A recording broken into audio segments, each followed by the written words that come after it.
4명이 추가로 확진돼서 총 누적 확진자는 8명입니다. 특별히 송파구 사랑교회와 관련해서는 역학조사 결과 증상이 발현되었음에도 예배에 참석한 경우가 확인되었고, 추가적으로 성가대 등에서 마스크 착용이 미흡했으며 반주 대신 노래 부르기가 이루어졌고, 특별히 성가대의 소모임, 심지어 식사 모임도 이루어졌음을 확인하였습니다. 이러한 위험 요인들이 절대 반복되지 않도록 거듭 당부드립니다. 다음으로는 경기도입니다. 경기도 포천시에 주둔한 군부대와 관련해서 병사 1명, 그리고 군부대 내에 교육 및 상담을 담당하는 강사 2명, 그 강사의 가족 1명이 추가로 확진되어서 총 누적 확진자는 17명입니다. 현재 전파 경로와 관련해서 가장 가능성이 높고 추정되는 것은 강사 2명 중 1명으로부터 군대 내에 전파된 것으로 추정을 하고 있습니다. 강사 2명이 다 나중에 확진이 되었고, 이 강사들이 추가로 방문한 4개의 다른 부대에 대해서도 공동으로 역학조사를 진행하고 있습니다. 현재까지 파악된 것으로는 이 강사분들이 강의 중에 마스크 착용이 미흡했던 것으로 조사되었습니다. 실내에 밀집된 환경에서 반드시 마스크 착용이 중요하다는 점을 다시 한번 강조드립니다. 다음으로는 광주광역시 방문 판매 모임과 관련해서 휴대폰 매장 관련 격리 해제 전 검사에서 2명이 추가 확진되어서 현재까지 총 150명의 누적 확진자가 발견되었습니다. 그리고 광주 역시 일가족과 관련해서 지표 환자가 지난 7월 22일 확진된 후 6명이 추가로 확진되어 총 누적 확진자는 7명이며 기존 발생과의 연결고리에 대해서는 역학조사를 진행하고 있습니다. 다음으로는 해외 유입 확진자입니다. 20명이 발생을 했습니다. 검역 단계에서 5명, 그리고 입국 후 지역사회에서 자가격리 중 15명이 확인되었습니다. 전체 20명의 추정 유입 국가는 아메리카 대륙 9명, 전체가 다 미국 9명입니다. 유럽 1명, 중국 외 아시아가 10명으로 러시아 5명, 우즈베키스탄 3명 등입니다. 현재까지 해외 유입 사례 총 2,145명 중에 46.7%가 검역 단계에서 확인되었고, 지역사회에서 발견된 해외 유입 사례가 1,143명입니다. 다음으로는 연구개발 조사 등과 관련해서 진행 상황을 말씀드리면, 먼저 국내 코로나 항체가 지난번 1차 조사 결과에 대해서 말씀드린 바 있고, 현재 2차 조사를 준비를 하고 있습니다. 당시 국민건강영양조사 자녀혈청 2차 분우를 현재 수집하고 있고, 지난 1차 조사에서 빠져 있던 대구, 대전, 세종 등의 지역을 포함하여 혈청을 수집하고 있습니다. 향후 혈청 수집이 완료되면 8월 말경 항체가 조사 결과를 도출할 예정임을 말씀드리고, 이와 별개로 연구 용역을 통해서 8월 중에는 대구 경산 지역의 일반인 등 3,300명에 대한 항체가 조사도 진행되고 있습니다.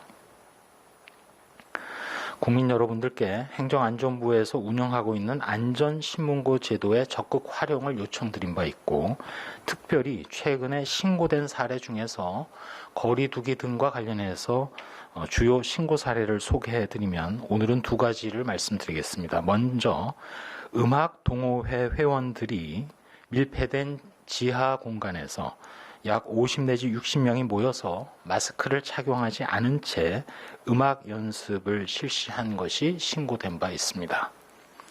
또 한 가지는 영화관 출입 시에 출입 명부 작성을 하지 않고, 또 좌석 배치에 있어서도 거리두기가 없는 그런 개선이 필요한 사항이 신고되었음을 말씀드립니다.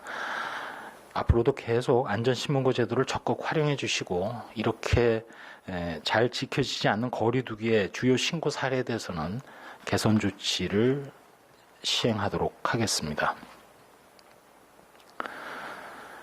내일 오는 7월 24일 18시부터 전국 교회에 대해서 방역수칙의 행정조치, 즉 집합 제한 조치가 해제됩니다. 그러나 해제 후에도 예배 시에 방역수칙을 준수해 주셔야 되고, 동시에 감염 위험도가 높은 활동, 즉 소모임, 행사, 식사 등의 활동을 자제해 주시기를 거듭 당부드립니다.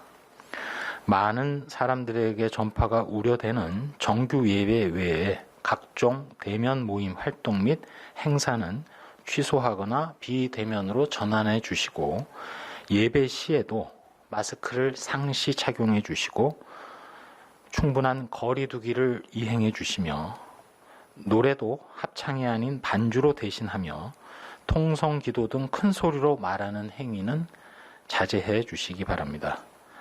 음식 제공이나 단체 식사도 하지 말아 주실 것을 요청드립니다. 본격적인 휴가철을 맞아 슬기로운 휴가에 대한 수칙 준수도 여러 번 말씀드렸습니다.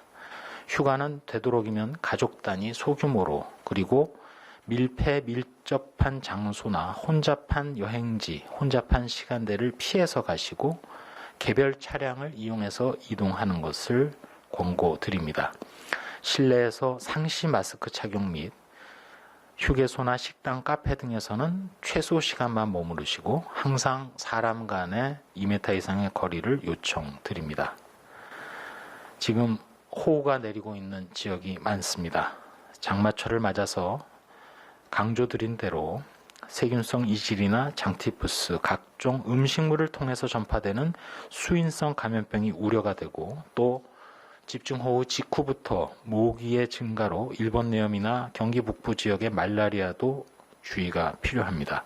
항상 음식물을 충분히 가열해서 섭취해 주시고 조리한 음식을 오래 보관하지 않으셔야 하며, 코로나19의 수칙과 마찬가지로 철저한 손 씻기를 포함한 개인위생 수칙을 부탁드립니다.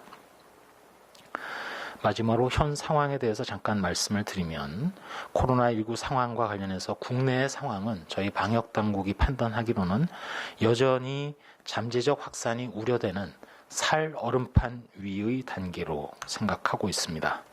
일선 현장을 가장 잘 아는 저희 방대본의 박영준 역학조사 팀장의 얘기로는 일선 역학조사관들이 여전히 지역사회에 감염 연결고리가 많이 존재하고 있다고 얘기들을 합니다. 일상 속에서 긴장을 늦추지 않아야 할 시기입니다.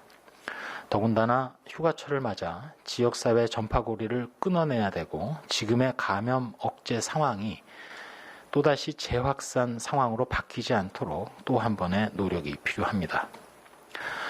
이 상황에서 해외 상황을 말씀드리지 않을 수 없습니다. 현재 해외 상황은 그야말로 폭발적인 확산 단계로, 미국만 하더라도 누적 확진자가 400만에 육박하면서 지난 2주 만에 100만 명이 늘어난 것으로 파악이 됩니다. 심지어 미국 내에 마스크 착용을 의무화하는 주, 도시, 지역도 증가하고 있습니다. 유럽도 예외가 아니어서 프랑스나 스페인 등 확산세가 다시 커지고 있고, 이웃 일본도 일일 발생이 최고 수준에 근접한 상황입니다. 심지어 호주도 일부 지역을 중심으로 크게 환자가 늘어나고 있습니다. 저희 방역당국이 이렇게 전 세계 발생 현황에 관심을 가지는 이유는, 첫째로 해외 유입을 통한 지역 전파 차단을 위해서 위험도 평가, 그리고 특별 입국 관리에 더욱 철저를 기하기 위함이 있습니다. 두 번째로는 향후 치료제나 백신이 개발될 경우 특별히 환자 발생이 많은 선진국 또는 제약사가 있는 제조국 중심으로 백신의 독점이나 선구매 등 각국이 물량을 확보하는데 어려움이 발생할 수 있는 예측 불허의 상황임을 인지하고 국제 상황을 예의 주시해야 하기 때문입니다. 세 번째로, 코로나19 유행을 잠재우려면 결국 유기적으로 연결된 전 세계가 다 같이 발생률을 낮춰야 합니다. 국내 방역 조치 방향을 설정하기 위해서도 따라서 전 세계 발생 현황에 관심을 안 가질 수 없는 상황입니다. 우리가 어려움 속에서도 한 걸음씩 나아가고 있는 생활 방역이라는 것은 방역의 방점만 있는 것은 아니고 생활도 함께 이루어져야 하고 일상과 방역 두 가지 목표를 달성할 때 진정한 의미가 있습니다. 앞서 말씀드린 대로 그간 교단의 감염 예방 노력으로 내일부터 전국 교회의 집합 제한 명령은 해제되지만 여전히 방역 수칙 준수, 소모임과 행사, 단체 식사 같은 고위험 활동은 지금까지 해오신 것처럼 자제해 주시기를 거듭 부탁드립니다. 또 일부 사회복지시설이나 경로당 등 운영이 재개되었습니다. 이전보다도 더 큰 경각심과 배려로 고위험 계층인 어르신들의 감염 예방, 돌봄이 안전하게 이루어질 수 있도록 도와주시고 또 여기에 종사하시는 분들의 노고에 깊이 감사드립니다. 이상입니다.